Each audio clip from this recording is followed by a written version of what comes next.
Bonjour à tous, j'espère que vous allez bien. Aujourd'hui, on va parler d'investissement immobilier comme d'habitude, mais d'un investissement particulier qui est investir dans des résidences étudiantes. En effet, il y a un abonné qui m'a posé la question suivante: est-ce que c'est intéressant comme premier investissement d'investir dans des résidences étudiantes? Et donc on va échanger ensemble.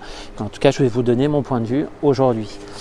Alors les résidences étudiantes, le principe c'est quoi? C'est tout simplement vous achetez un appartement. Généralement c'est un appartement qui fait autour des 17 mètres carrés, qui est aménagé spécifiquement pour les étudiants.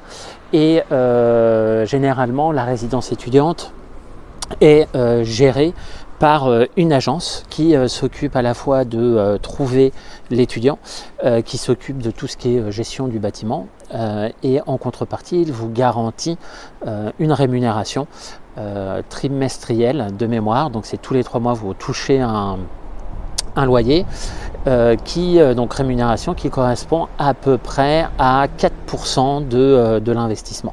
Globalement, si vous achetez, alors généralement, en tout cas moi au niveau de Rouen, ce sont des investissements qui sont autour de 50 000 € et vous touchez à peu près 4%, c'est-à-dire 2 000 € par an.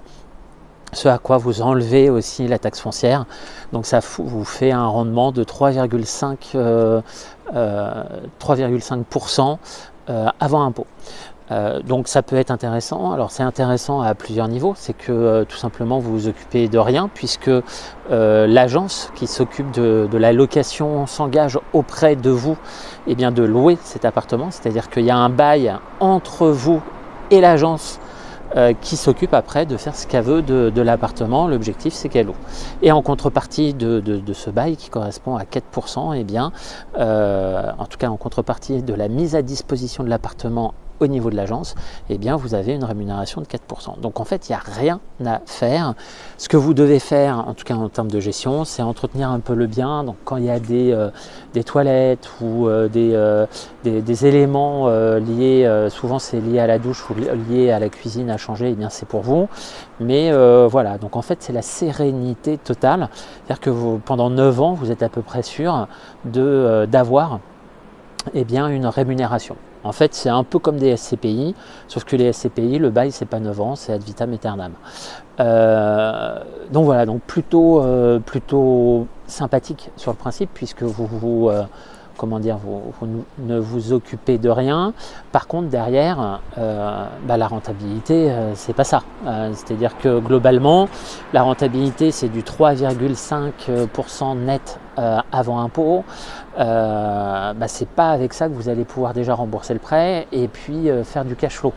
Donc c'est plus un investissement à mes yeux en bon père de famille, ou en tout cas ce sont plutôt des personnes qui souhaitent investir dans l'immobilier mais sans avoir les contraintes de l'immobilier, c'est-à-dire avoir de contraintes tout court. Globalement, moi c'est pas le type d'investissement que je souhaite.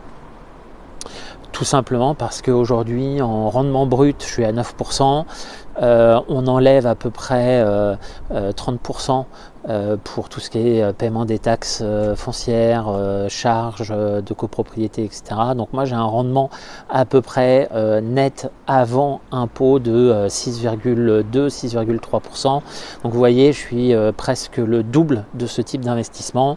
Donc je préfère m'embêter un tout petit peu, mais avoir 6,5%, pour faire simple, de rentabilité nette avant impôt, plutôt que 3,5 ou 3,2.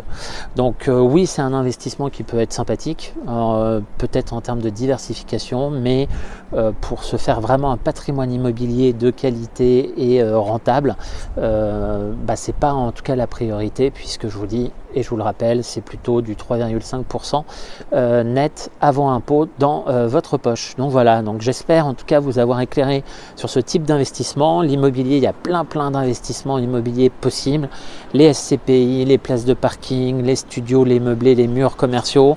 Mais voilà, je voulais faire un petit focus là-dessus. J'espère que ça vous a plu. Si c'est le cas, n'hésitez pas à poser vos questions et puis à vous abonner. Et voilà, donc je vous dis à très bientôt. Salut.